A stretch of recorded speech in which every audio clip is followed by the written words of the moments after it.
Namaskar, welcome, dear friend. Today we're going to have a very interesting conversation about your passion. Passion, yes, something that brings a smile to your face.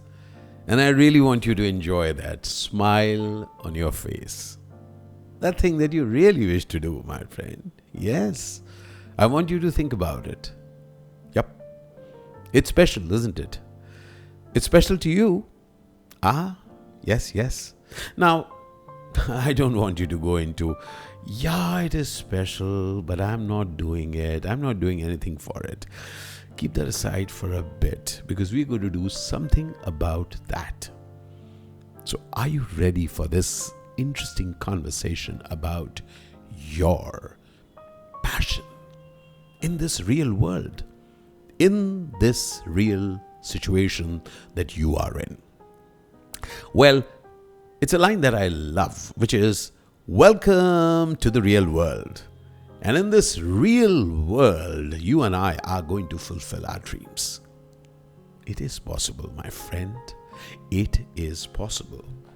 Look, isn't it a fact that you have said it to yourself that I want to do it, but I don't have time. I'll pursue it once I retire. Right now I have a job, I have responsibilities, I have bills, and I have Netflix series to watch. Yes. So, let me be very, very straight with you. Great excuse. Congratulations.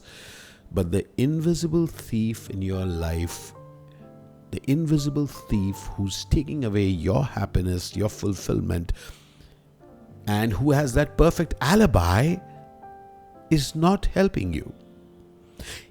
That invisible thief is not allowing you to follow that which sets your soul on fire. Yes, the time is now. The time is right now.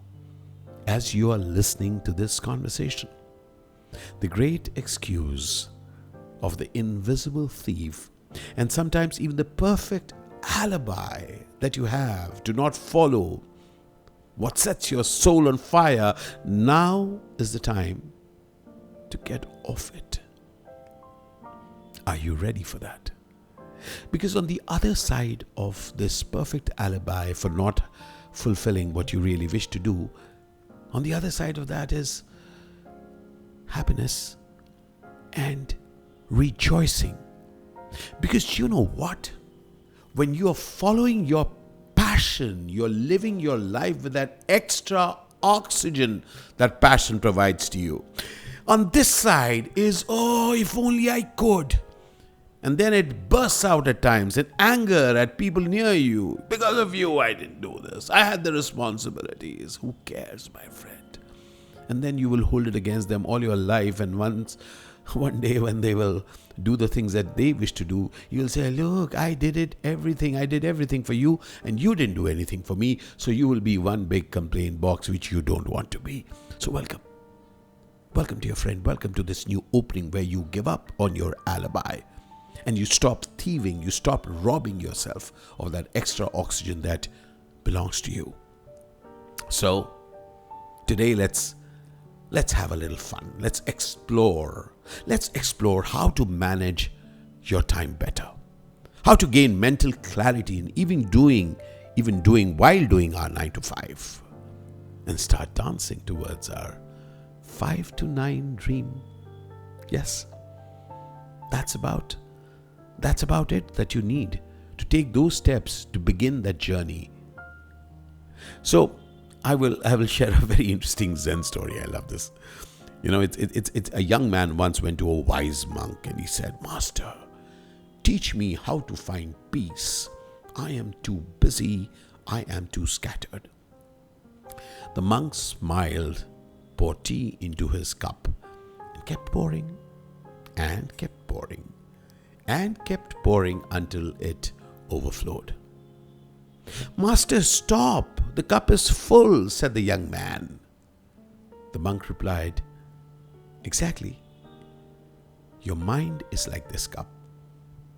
full of thoughts, full of worries, full of comparison, business, I can't do this, too busy to do this and that. First, let's empty the cup, and then we shall begin. And that's the first lesson in time and clarity. We can't add passion or purpose to a life already overflowing with noise. Look, you may know me as an actor. I've been doing intense roles all my life, powerful characters. But let me tell you something funny. When I started doing food vlogs, many people said, "What are you doing? Actors don't eat roadside momos." That too, on camera, everyone will see you. But you see, even while acting and while doing my stuff as a speaker, leadership coach and everything, my heart wanted more. I am really a relaxed human being. I love to do things that I really love to do, which is travel, meet people, eat food, chat with them, and that and more. So I really got that. Can I add those things to my life? So acting is my profession, yes. Can I add some travel with that? So motivational speaking is part of my business. Can I add also eating in roadside interesting joints? Yes. So instead of only saying I'm only an actor, only a speaker, I said, you know what? Instead of only being an actor, I can be alongside it so many other things. So can I find myself a slice of time each day, not for the world, but for myself? The naughty me, the friendly me, the person who loves a smile, loves a twinkle in his eye. Yes. And I did it. There was no drama, no schedule overhaul. Just, it was just 20 minutes a day. I used to just think about it. Like, what do I do? So I got to wake up a little early. Will do. I got to stay up a little bit longer. Will do. Not a problem, yeah. So I will sip chai. I will cover it. I'll create a story. I'll listen to one and then translate it in a way that people understand, and that will be a story from my heart. That's all it took to begin. And actually, that's all it takes. Always. You just have to make the beginning, my friend. It's there for you to draw out because the slate is clean. Remember, you are not living a life which anyone else has led. It is your life. So you go about doing it that way. And so it's a bit like this. Another very, very interesting Zen story that I have. A couple of Zen stories today. In a Zen monastery, a visitor asked a monk and said, "What do you do every day?" The monk replied, "I wake up, I chop wood, I carry water, I eat, I meditate, I sleep." The man asked, "That's it? And you call that Zen?" The monk smiled and he said, "The difference is I do it fully. When I chop wood, I'm not thinking of my emails. When I eat, I'm not watching reels." It is a modern day monk. That's a secret. It's not more time that we need. It's more presence that we need to give. You don't need a 4-hour slot to chase your dream, my friend. You need 20 minutes of complete attention. Without stress, without guilt, amidst all the noise, creating your silence. And we know a lot of people, don't we? People working in corporates, big companies, bigger meetings. They love painting. I know of someone who wanted to paint and not painted in years. And then one day, out of utter collapse, said that let me take time off.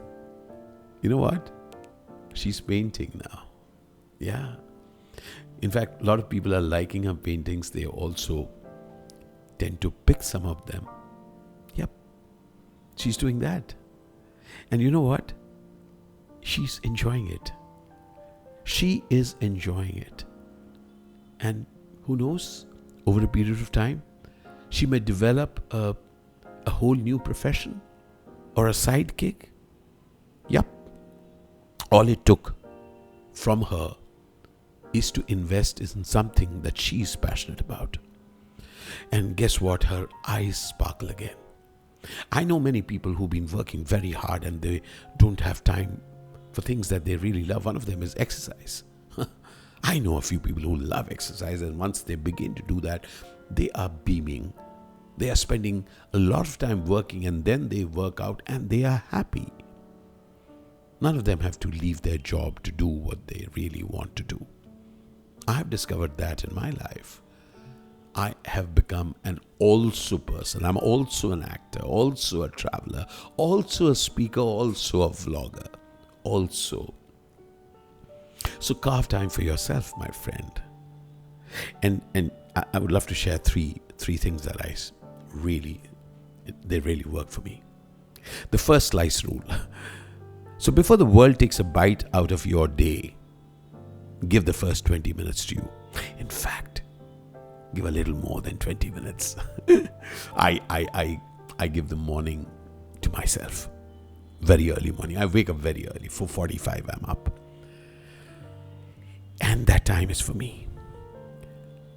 I create, I write, I record, I pen down my thoughts. So write, sketch, breathe, learn guitar, stand in the balcony. You know what? Just dream. Don't start the day with others' demands. Begin with your own inspiration.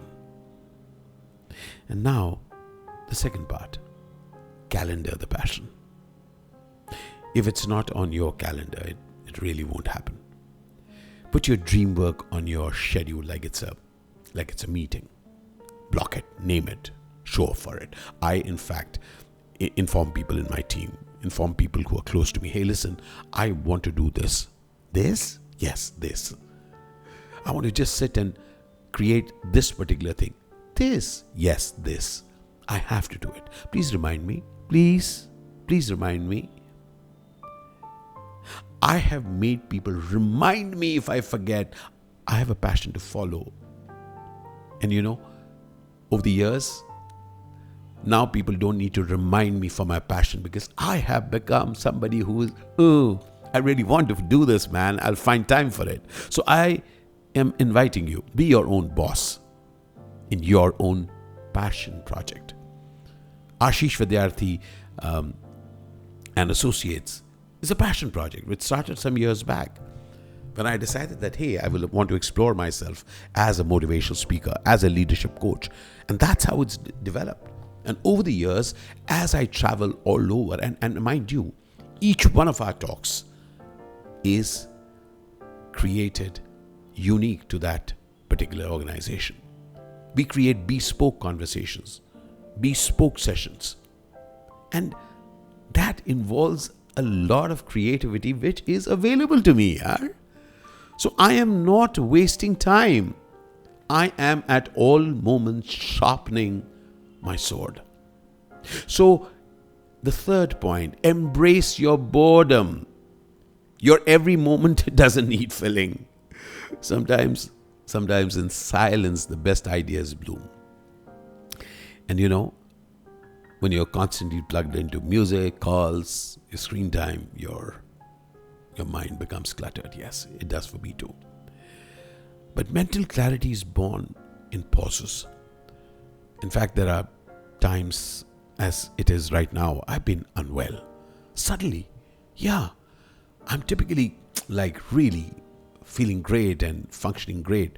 But yesterday, one day, I fell ill and I was so weak, so weak.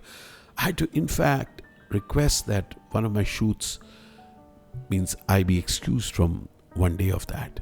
They agreed because they had something else to do, and they have moved on.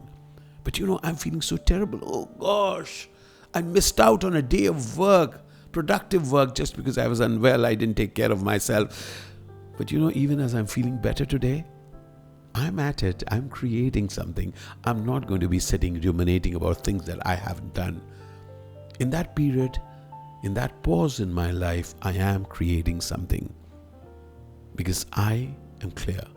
I am living in service of my passion. So, as I complete this conversation, I want to let you know one thing. A monk once said, if you chase two rabbits, both will escape. In our chase to be perfect professionals, perfect parents, perfect partners, we many a times forget to be joyful human beings. So at times, slow down.